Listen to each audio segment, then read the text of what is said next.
Result আসছিল বটে, তবে সলিড একটা মিডল অর্ডারের অভাব বাংলাদেশের সাদা বলের দলকে ভোগাচ্ছিল অনেক দিন ধরে।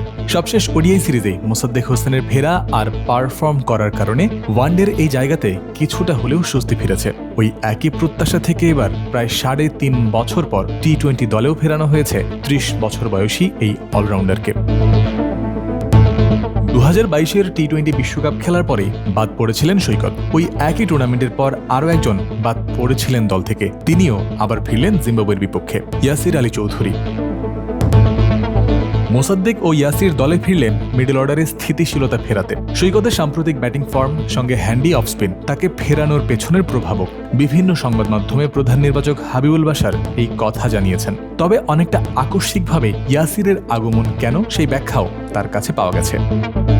5+ স্টার রেটিং প্রাপ্ত দেশের সর্বোচ্চ বিদ্যুৎ সাশ্রয়ী ওয়ালটন এসি। স্মার্ট কমফোর্ট এখন নেক্সট লেভেলে।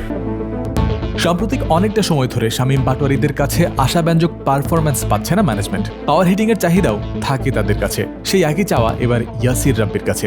বাউন্ডারি ক্লিয়ার করতে পারার দক্ষতাও তাকে এগিয়ে দিয়েছে প্রধান নির্বাচক একাধিক গণমাধ্যমে এমন কথাই বলেছেন, যদিও আনুষ্ঠানিক কোনো বিবৃতি তাদের দিক থেকে পাওয়া যায়নি। ক্রিক ফ্রেন্সির পক্ষ থেকে যোগাযোগ করার চেষ্টা করা হলেও তার ফোন নম্বরে তাকে পাওয়া যায়নি। ইয়াসিরের বর্তমান পারফরম্যান্স তেমন আলোচনায় থাকার মতো না, হাবিবুল বাশার এ ধরনের কথা বলেছেন। তবে সবশেষ ঢাকা প্রিমিয়ার লিগেই আসরের সর্বোচ্চ স্ট্রাইক রেট ধারীদের একজন ইয়াসির রাব্বি, সেটাও নির্বাচকদের মাথায় আছে। 9 ম্যাচে 69 ব্যাটিং গড়ে মোহামেডানের হয়ে তার সংগ্রহ ছিল 207 রান, আর স্ট্রাইক রেট ছিল 152.2।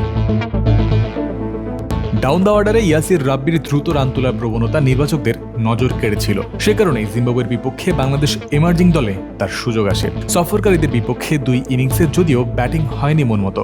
সাদা বলে ডিপিএল এর আগের 2 টুর্নামেন্ট বিসিএল বা বিপিএলেও তার ব্যাটিং ছিল কিছুটা হতাশ করারই মতো। তবে সিস্টেমের মধ্যে যেহেতু আনা হয়েছে, আন্তর্জাতিকে ফেরানোর মতো বিশ্বাসও তার উপর নির্বাচকরা রাখতে চেয়েছেন। খুব বেশি দিন তো হয়নি ঢাকা লিগ শেষ হয়েছে।